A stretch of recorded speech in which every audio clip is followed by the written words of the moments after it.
اور وہ پہچان بھی نہیں پائی. تو پوچھتی ہے یہ کس کی لاشیں ہیں؟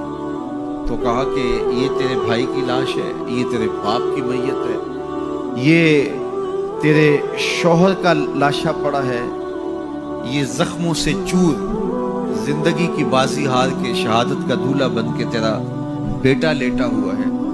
تو وہ کہنے لگی کہ مجھے یہ بتاؤ میرے حضور کیسے ہیں، مجھے یہ بتاؤ میرے حضور کیسے ہیں. تو لوگوں نے کہا کہ حضور خیریت سے. تو کہا مجھے چین نہیں آئے گا جب تک حضور علیہ السلام کو دیکھ نہیں لیتا. پھر اس خاتون کو جس کے 4 عزیز رشتے بچھڑ گئے تھے، اور بھائی نے، بیٹے نے، اور شوہر اور باپ نے شہادت کا جام نوش کیا تھا، پورا گھر کا گھر آج احد کے میدان میں بچھا ہوا ہے. تو کہا مجھے حضور تک لے جاؤ. تو آقا کریم علیہ السلام کے پاس جب اسے لے جایا گیا تو اس نے حضور کا دامن پکڑ لیا اور کہا کہ ہر مصیبت ہے چاہے جب آپ جو ہیں، جب آپ سلامت ہیں تو کوئی دکھ ہی نہیں ہے. تو ان کی یہ محبت اور ان کا یہ پیار دیکھنے کو نصیب ہوتا ہے. ورنہ ایسے مواقع پہ جب اتنے عزیز رشتے بچھڑ جائیں تو پھر اپنے جذبات پہ کون قابو رکھ پاتا ہے اور کون کسی کو یاد رکھتا ہے. لیکن ان کی محبت بڑھی ہوئی تھی ہر رشتے سے آگے، اور ہر عزیز، ہر رشتہ دار، کائنات کی ہر شے سے زیادہ وہ حضور علیہ السلام سے پیار کرتے تھے.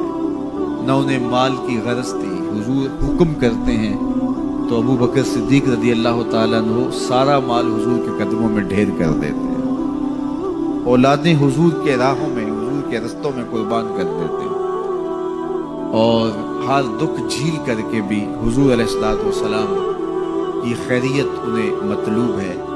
اس کے لیے جو بھی قربانی دینا پڑے وہ اس کے لیے اپنے آپ کو آمادہ پاتے ہیں. تو یہ میرے حضور علیہ السلام کا پیار تھا، یہ حضور کی محبت تھی جو جیتے جاگتے انسانوں کے سینوں کے اندر موجود تھی. جیتے جاگتے انسان تو کسی سے پیار کرتے ہی کرتے ہیں، لیکن کائنات نے یہ منظر نہیں دیکھا ہوگا کہ جانور بھی کسی سے پیار کرے. حضور علیہ السلام کے گھر میں ایک پرندہ تھا.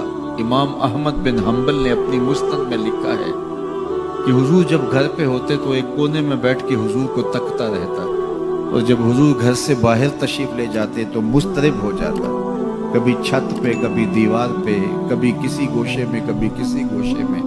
جب حضور دوبارہ گھر تشریف لاتے تو سکون سے ایک کونے میں بیٹھ کے حضور کو دیکھتا رہتا، اس کے دکھی دل کو قرار آ جاتا. آقا کریم بیٹھے تھے کہ ایک شخص آیا. صحابہ فرماتے آثار سفر اس کے بدن سے حویدہ نہیں تھے، سفید لباس پہنا تھا، سیاہ اس کے بال تھے، اور وہ مدینے کا رہنے والا نہیں تھا لیکن مسافر لگتا نہیں تھا. اور حضور کے سامنے وہ 2 زانو ہو کے بیٹھ جاتا ہے اور حضور سے مختلف سوال کرتا ہے، اور جب آقا کریم اس کو جواب دیتے ہیں تو وہ کہتا ہے ہاں بالکل آپ نے سچ کہا. تو ہمیں حیرت ہوتی ہے کہ یہ بندہ خود ہی سوال کرتا ہے تو خود ہی تصدیق کرتا ہے. خیر جب وہ چلا گیا تو حضور نے کہا عمر جانتے ہو یہ شخص کون تھا؟ تو کہا حضور اللہ اس کے رسول جانتے ہیں. تو آقا کریم نے فرمایا کہ یہ جبریل تھا جو تمہیں تمہارا دین سکھانے آیا. تو جبریل نے جو ہمیں دین سکھایا، جو سوال کیا، ان میں سے ایک سوال جبریل نے یہ کیا مل احسان، حضور احسان کیا ہے؟ حضور نے ارشاد فرمایا کہ احسان یہ ہے ان تعبد اللہ کأنک تراہ. احسان یہ ہے کہ اللہ کی عبادت اس طرح کرے کہ گویا تو اسے دیکھ رہا ہے، اس انداز سے اللہ کی عبادت کرے. فَإِن لَمْ تَكُنْ تَرَاهُ فَإِنَّهُ يَرَاكَ. اور اگر یہ کیفیت تیری پیدا نہیں ہوتی کہ تو اس کو گویا دیکھ رہا ہے تو اس کیفیت میں ڈوب جا کہ وہ تجھے دیکھ رہا ہے. اللہ اکبر. حضرت عقبہ بن عامر رضی اللہ تعالیٰ عنہ فرماتے ہیں میں حضور کی خدمت میں حاضر ہوں. حضور نے یہ بات ارشاد فرمائی سل من قطعک وعات من حرمک واعف عمن ظلمک. 3 باتیں. جو تجھ سے تعلق توڑے تو اس سے تعلق جوڑ، جو تجھے محروم رکھے تو اس کو عطا کر، اس کی جھولیاں بھر دے، جو تیرے اوپر ظلم کرے تو اس کو معاف کر. تو حضور نے یہاں صلہ رحمی کا حکم دیا. حضرت عبداللہ بن سلام رضی اللہ تعالیٰ عنہ فرماتے ہیں کہ میرے حضور نے فرمایا یا ایھا الناس، اے لوگو، افشوا السلام، سلام عام کرو، اس سے محبت بڑھے، پیار بڑھے۔ دوسری بات وَأَطْعِمُ الطَّعَامَ، لوگوں کو کھانا کھلاؤ، ضرورت مندوں کو کھانا کھلاؤ۔ حضرت سیدنا شیخ عبد القادر علیہ رحمہ و رضوان آپ فرماتے ہیں کہ آدھا فقر غریبوں کو، مسکینوں کو، بھوکوں کو کھانا کھلانا اور ننگوں کو لباس پہنانا، باقی سارا آدھا فقر ہے۔ لوگوں نے سمجھا کہ دربار اونچا ہو تو فقیر بڑا ہوتا ہے، گدڑیاں پہننے سے فقیری ہوتی ہے۔ آدھا فقر، آدھا فقر، بھوکوں کو کھانا کھلانا اور ننگوں کو لباس۔ فقیروں کے لنگر اس لیے کبھی بند نہیں ہوئے۔ بلے شاہ بولے اٹ کھڑکے دکڑ وجے تتا ہوئے چولہا، آن فقیر کھا کھا جاون راضی ہوئے بلا۔ فقیر اس میں خوش ہوتے ہیں۔ یہ فقیروں کا نظام حضور کی احادیث کا خلاصہ ہے۔ کہا کہ افشوا السلام، سلام کو عام کرو، وَأَطْعِمُ الطَّعَامَ، اور لوگوں کو کھانا کھلاؤ، وَصِلُوا الْأَرْحَامَ، اور رشتہ داروں کے ساتھ سلوک اچھا، صلہ رحمی کرو۔ اور چوتھی بات وَصَلُّوا بِاللَّيْلِ وَالنَّامُ نِيَامٌ، لوگ سوئے ہوئے ہوں تم مصلی بچھا لو، لوگ رات کو سو رہے ہوں اور تم اٹھ کے مصلی بچھا، تہجد پڑھو۔ اللہ اکبر۔ اس وقت اللہ کی اتنی رحمتیں بندے پہ برستی ہیں، اگر بندے کو پتہ چل جائے تو سجدے سے ساری نہ اٹھائے۔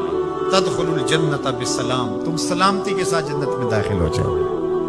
4 کام کر لو جنت تمہارے نام کی، یا سلام عام کرو، یہ کوئی اوکھا کام ہے؟ مول لگتا ہے، کوئی بل آتا ہے؟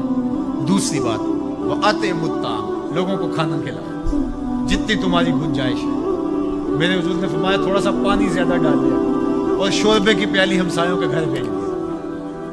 اپنا کھانا تو پکاتے ہی ہو، تھوڑا سا زیادہ پکا لیا کرو، ایک آدمی کا روز زیادہ پکا لیا کرو، اگر زیادہ گنجائش ہے تو زیادہ پکا لیا کرو۔ تیسری بات وَصِلُوا الْأَرْحَامَ، صلہ رحمی کرو، رشتہ داروں کے ساتھ سلوک اچھا کرو۔ ہم کہتے ہیں کوئی اینٹ مارے گا تو ہم جواب میں پتھر دیں گے، کوئی 1 قدم پیچھے ہٹے گا ہم 10 قدم پیچھے ہٹیں گے۔ میرے حضور نے فرمایا نہیں، 10 قدم پیچھے نہیں ہٹے، وہ جتنا مرضی پیچھے ہٹے تم آگے بڑھو۔ اللہ اکبر۔ آخری بات حضور نے فرمائی جب لوگ سو رہے ہوں تو تم آغوش نیند میں پڑے ہوئے لوگوں کو چھوڑ کے اللہ کے حضور سجدہ ریزی کرو۔